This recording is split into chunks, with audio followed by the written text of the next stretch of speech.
On today's episode, we're going to talk about what you need to know about dating or even being married to Germans. The good, the bad, and the ugly.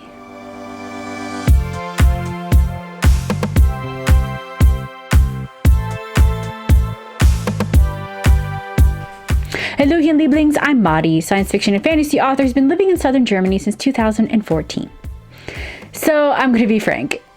The title was rather clickbaity because it may come off that I'm only going to focus on negatives, but the thing is, cultures are different. Some of these differences are jarring or surprising at first, but it doesn't make them bad, just different. As I've gotten used to these things, I have also seen the good in them, so please don't light up my comment section. Unless you want to help me with the algorithm, in which case, with the engagement, go for it. So let's do this. Since it's on YouTube, we'll do this list style, as per usual. Number 1, Germans are not as forthcoming with personal stuff in the beginning. I did a video a million years ago talking about Germans being coconuts and Americans being peaches.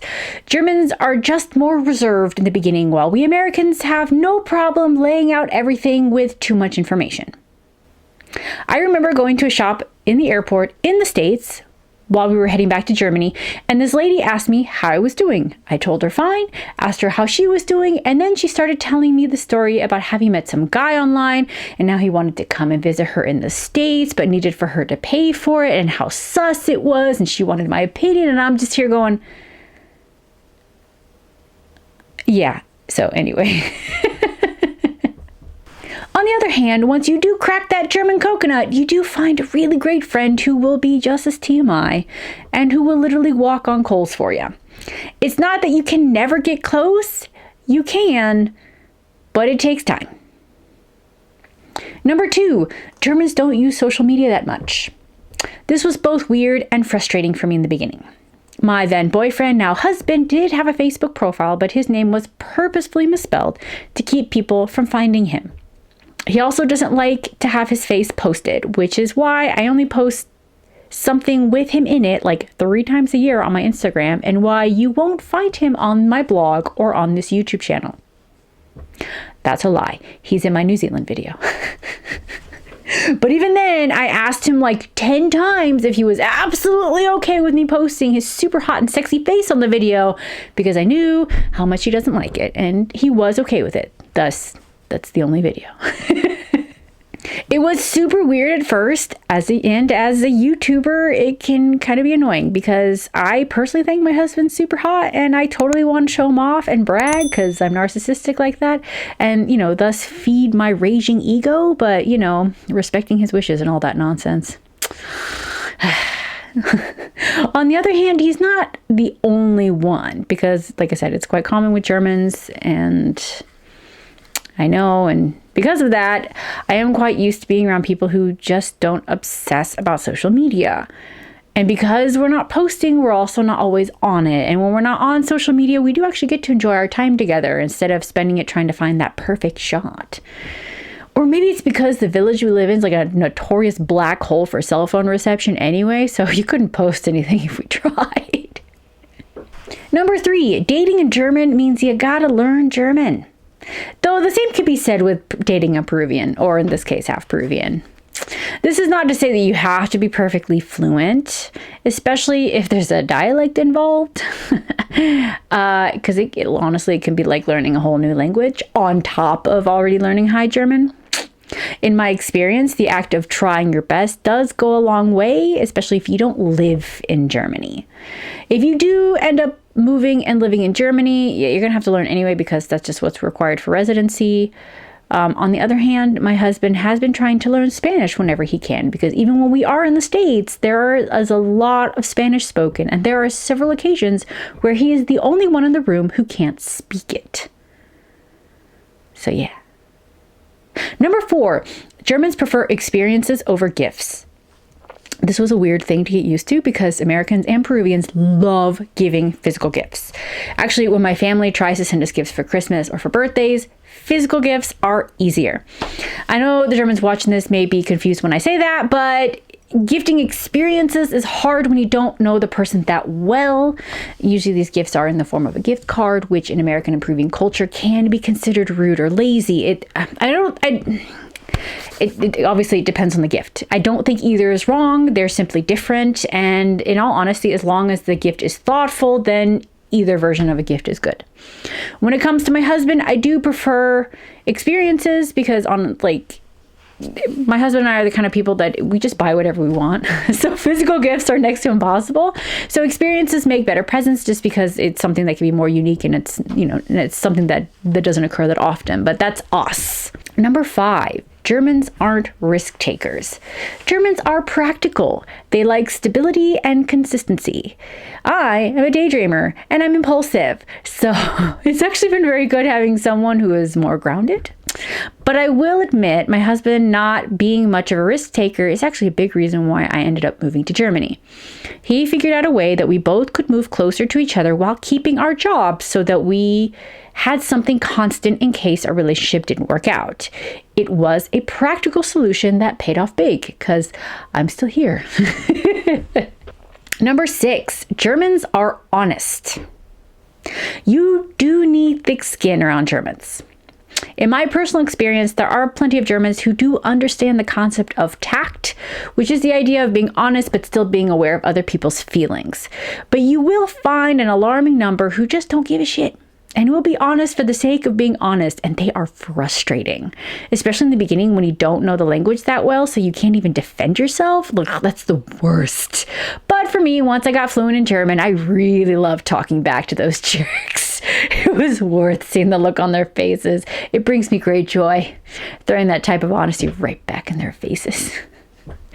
That's very much the Latin in me. We're very, we get in your face.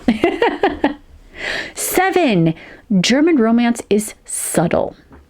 I come from an aggressively affectionate family, both on the American side and the Peruvian side. On the Peruvian side, Latinos are very physically affectionate.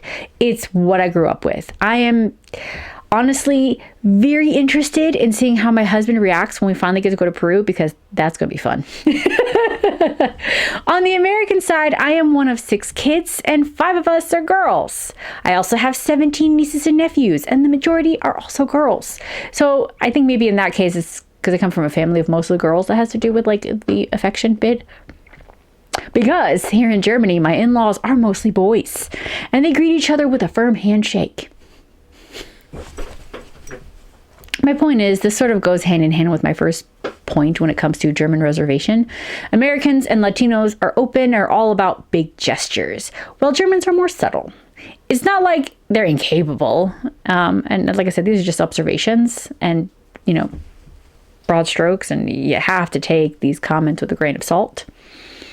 There is a big discussion I have been seeing on social media about recognizing a person's love language, how they express themselves. And I think this kind of goes beyond culture, like just being more observant in how people express themselves. And I think I've not had this problem just because my parents' love languages are like very much on different sides of the spectrum. My mom is very super affectionate. My dad kind of shows his love through his other actions, which is more subtle. Thus, coming to Germany, I was prepared for it. So I understood not to, I grew up not always needing big gestures because I had relatives that show their love in other ways. Thus, it allowed me to be more observant and notice. Number 8, Germans are know-it-alls. Yeah, this one's really annoying. Luckily, Germany is the land of poets and debaters. You are allowed to contradict them and flat out tell them they're wrong. Sometimes they don't like it, but it is both culturally acceptable and encouraged. I know in the States it's considered rude to talk about religions or politics, but Germany not so much.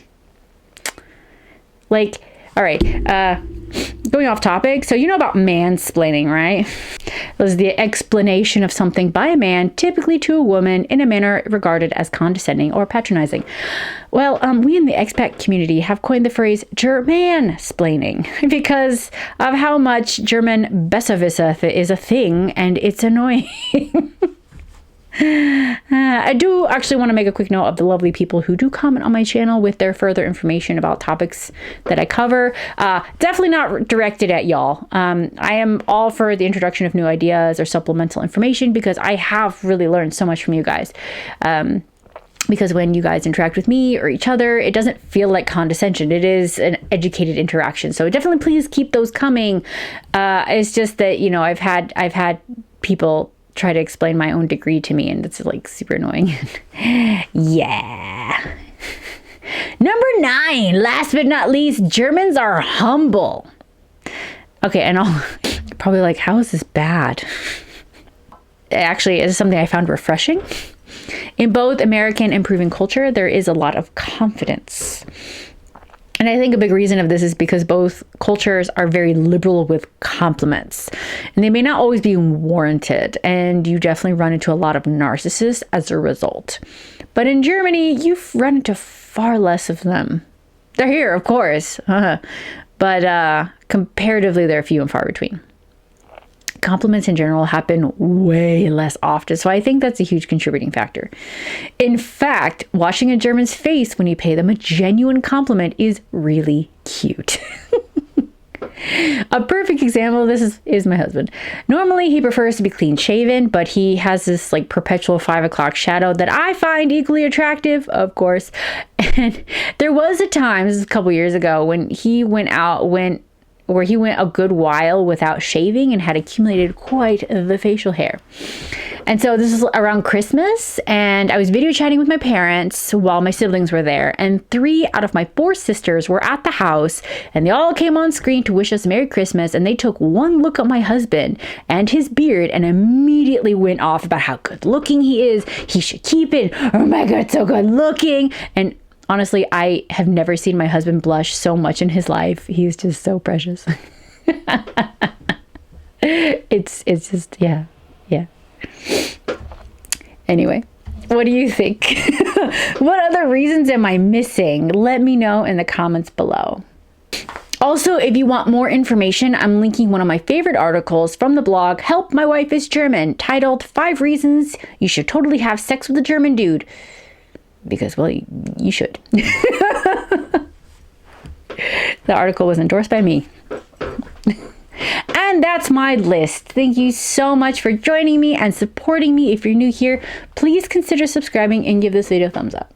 Please leave me a comment if you have any questions or if there's a certain topic you'd like to see on this channel. If you want fun escapism with lots of compliments, my Space Fantasy The God Queen and its sequel The Last Imperator are available in ebook, paperback, and hardback. I have all the links in the description below. If you sign up for my newsletter, you'll get a free short story as well as some behind-the-scenes goodies. And don't forget to connect with me on social media, whether it is through the Instagrams, the TikToks, the Twitters, or the Facebooks. And that's it. Until next time, adi!